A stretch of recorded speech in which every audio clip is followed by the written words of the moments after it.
whole week in the cold to get the new phone. That is crazy because they can all they have to do is go online and order it, and they'll bring it to you free. Not free, you have to pay the price, but you don't have to sit out there no whole week waiting on a phone. You know, it's just something that's absolutely wrong with somebody like that. You about 50 cents short of $1. No.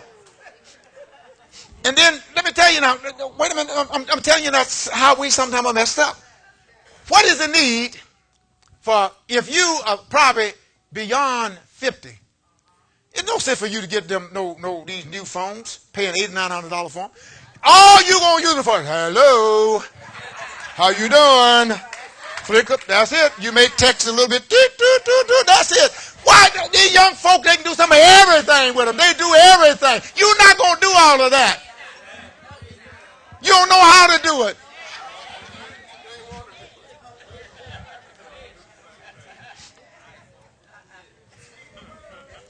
All you want to do is be able to call your wife or your husband and your children and somebody else. That's what you're getting for. And then that's it. You ain't got to play with all these little games playing with. I don't even download no game. Put on mine because I don't want my grandson to do it. I don't want to play with him. My phone is for hello.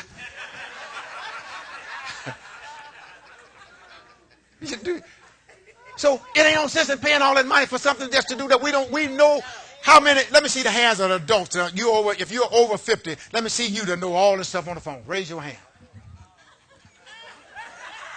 There's one, two. Now, let's see the hands of the kids, the young folks under that to know you get most of the game, you can get all this stuff. They can get the weather, they get the sports and all that. They navigate. You can learn how to do that. That's a little easier there. They get the sports. Just tell you what you want to find out how cold it is in New York now. That's all you do. Just boop, and it'll tell you. But they don't factor in that was when they was here. When they get there, maybe even colder because they didn't factor in how cold it's going to be and how much the temperature is going to drop before they get there. And they depend on all of these. But what we have to understand, God has made a better way for us now. And so Gideon didn't have none of those things to navigate. Gideon had to trust God because he was the least. He didn't think that way about himself. But God had a different way. God never thinks the way that we think. We know we may see ourselves as nothing, but God sees you as a prophet.